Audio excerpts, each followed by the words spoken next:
అపోస్తలుడైన పౌలు కొరింథీయులకు ఒక పత్రిక రాస్తూ వచ్చాడు. ఆ మాటను మనము జాగ్రత్తగా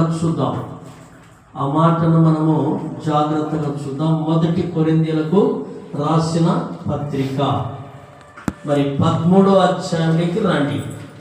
చివరి మాట 13వ అధ్యాయము 1-2 వచనాలు చదువుదాం. మనుషుల భాషలతోనూ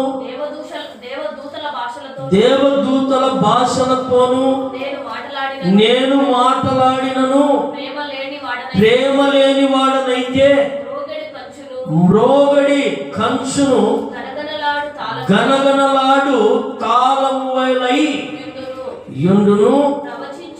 ప్రవచించు కృపావరము కలిగి ధర్మము మర్మములన్నీయు జ్ఞానమంతయు ఎరిగిన వాడనైనను కొండలను పికలింపగల పరిపూర్ణ విశ్వాసము గలవాడనైనను ప్రేమ లేని వాడైతే నేను వెడుతుడను.